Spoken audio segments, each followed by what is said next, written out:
ಆತ್ಮೀಯರೇ, ನನ್ನೆಲ್ಲ ಪ್ರೀತಿಯ ಕಲಿಕಾರ್ಥಿಗಳೇ, ಜ್ಞಾನಾಕಾಂಕ್ಷಿಗಳೇ,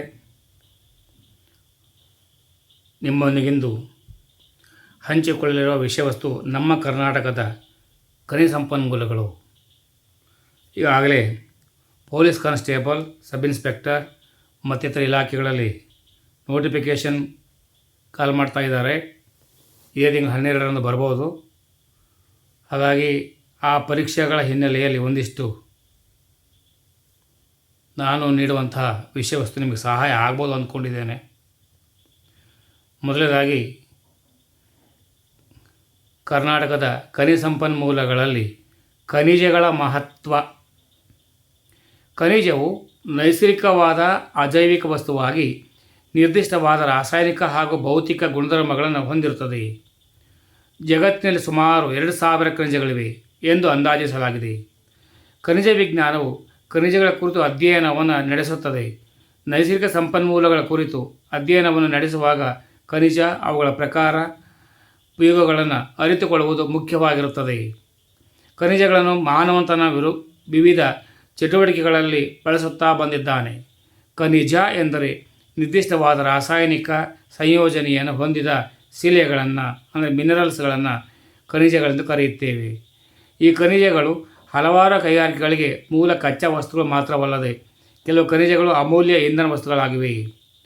ಅದಿರು ಎಂದರೆ ಲೋಹಗಳನ್ನು ತಯಾರಿಸಲು ಉಪಯುಕ್ತವಾಗಿರುವ ಖನಿಜಗಳನ್ನು ಅದಿರು ಅಥವಾ ಓರ್ ಎಂದು ಕರೆಯುತ್ತೇವೆ. ಲೋಹೋದ್ಧಾರಣ ಅಂದರೆ ಅದರಿಂದ ಲೋಹವನ್ನು ಪಡೆಯುವ ವೈಜ್ಞಾನಿಕ ವಿಧಾನವನ್ನು ಲೋಹೋದ್ಧಾರಣ ಎಂದು ಕರೆಯುತ್ತಾರೆ.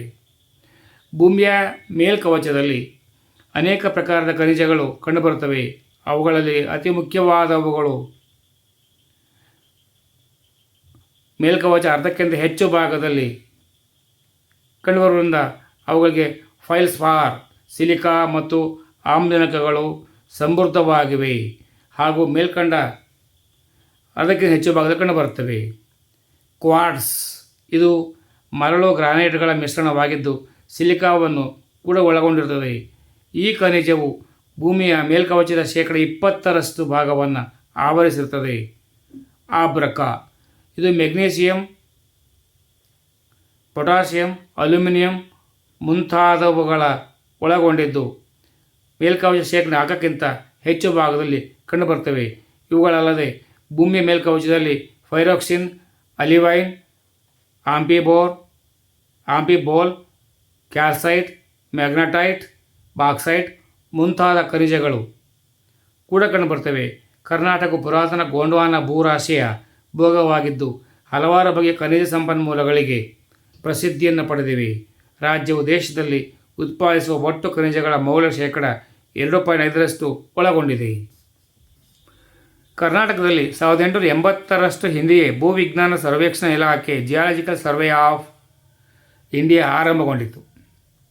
ಇದು ರಾಜ್ಯದ ಖನಿಜ ಸಂಪನ್ಮೂಲಗಳ ದೊರೆಯುವಿಕೆಯನ್ನು ತಿಳಿಯಲು ವ್ಯಾಪಕ ಖನಿಜ ಶೋಧನಾ ಸರ್ವೇಕ್ಷಣೆಯನ್ನು ಕೈಗೊಂಡಿತು. ಇದರಿಂದ ರಾಜ್ಯವು ಅಗಾಧ ಪ್ರಮಾಣದ ಲೋಹ, ಖನಿಜ ಹಾಗೂ ಕೆಲವು ಅಲೋಹ ಖನಿಜಗಳಿರುವುದು ಸ್ಪಷ್ಟವಾಗಿ ಕಂಡುಬಂದಿತು.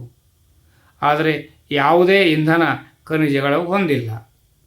ಕರ್ನಾಟಕವು ಭಾರತದಲ್ಲಿಯೇ ಪ್ರಾಥಮಿಕ ಚಿನ್ನವನ್ನು ಉತ್ಪಾದಿಸುವ ಏಕೈಕ ರಾಜ್ಯವಾಗಿದೆ. ರಾಜ್ಯವು ಕಬ್ಬಿಣ ಅದಿರು, ಮ್ಯಾಂಗನೀಸ್ ಅದಿರು, ಕ್ರೋಮೈಟ್ಗಳನ್ನು ಹೆಚ್ಚಾಗಿ ಉತ್ಪಾದಿಸುತ್ತವೆ. ಕರ್ನಾಟಕವು ದೇಶದಲ್ಲಿ ದೊರೆಯುವ ವನಾಡಿಯಂ ನಿಕ್ಷೇಪದ 79%, ಮ್ಯಾಗ್ನೆಟೈಟ್, ಕಬ್ಬಿಣ ಅದಿರಿನ ನಿಕ್ಷೇಪ 73%, ಟಂಗ್ಸ್ಟನ್ ನಿಕ್ಷೇಪದ 42%, ಅನ್ಬೆಸ್ಟೆಂಟ್ ನಿಕ್ಷೇಪದ 37% ಹಾಗೂ ಸುಣ್ಣದಕಲ್ಲು ನಿಕ್ಷೇಪ 28% ದೊರೆಯುತ್ತದೆ. ಭಾರತ ಅತಿ ಹೆಚ್ಚು ಫೆಲ್ಸೈಟ್ ಕರ್ನಾಟಕದಲ್ಲಿ ಕಂಡುಬರುತ್ತದೆ. ಈ ಮೇಲಿನ ಎಲ್ಲ ಖನಿಜಗಳು ದೊರೆಯುವಿಕೆಯು ಕೈಗಾರಿಕೆಗಳನ್ನು ಪ್ರೋತ್ಸಾಹಿಸುತ್ತದೆ. ರಾಜ್ಯದ ಖನಿಜಗಳನ್ನು 4 ಮುಖ್ಯ ಗುಂಪುಗಳಾಗಿ ವಿಂಗಡಿಸಬಹುದು. ಅವುಗಳೆಂದರೆ ಲೋಹ ಖನಿಜಗಳು, ಅಲೋಹ ಖನಿಜಗಳು ಮತ್ತು ಕಟ್ಟಡ ನಿರ್ಮಾಣ ಖನಿಜಗಳು ಮತ್ತು ಉಪ ಖನಿಜಗಳು. ಕರ್ನಾಟಕ ಉತ್ಪಾದಿಸುವ ಮುಖ್ಯ ಖನಿಜಗಳೆಂದರೆ ಚಿನ್ನ, ಕಬ್ಬಿಣದಿರು, ಟೈಟಾನಿಯಂ, ವನಾಡಿಯಂ, ಟಂಗ್ಸ್ಟನ್ ಮತ್ತು ಕಬ್ಬಿಣೇತರ ಖನಿಜಗಳ ಗುಂಪಿಗೆ ಸೇರಿದ ಬಾಕ್ಸೈಟ್, ತಾಮ್ರ, ಜೇಡಿಮಣ್ಣು ಹಾಗೂ ಸುಣ್ಣದ ಕಲ್ಲುಗಳು ಸೇರಿವೆ. ಒಂದು ಕಡೆ ಸೇವ್ ಮಾಡಿ ಇಟ್ಕೊಳ್ಳಿ, ಉಪಯೋಗ ಬರುತ್ತೆ. 9ನೇ ಕ್ಲಾಸಿನ ಭೂಗೋಳದಲ್ಲಿ ಬರುವಂಥ ವಿಷಯ ವಸ್ತು ಇದು. ವಿಸ್ತೃತ ರೂಪವನ್ನು ಹೊಂದಿರ್ಬೋದು ಅಷ್ಟೇ. ನಿಮ್ಮ ಶ್ರಮಕ್ಕೆ ಇದು ಸಿಕ್ಕಿದ್ದೇ ಆದರೆ ನನ್ನ ಶ್ರಮ ಸಾರ್ಥಕ ಅಂದ್ಕೊಳ್ತೇನೆ. ಜೈ ಹಿಂದ್, ಜೈ ಭಾರತ್, ಜೈ ಕರ್ನಾಟಕ, ಜೈ ರಾಜೇಶ್ವರಿ.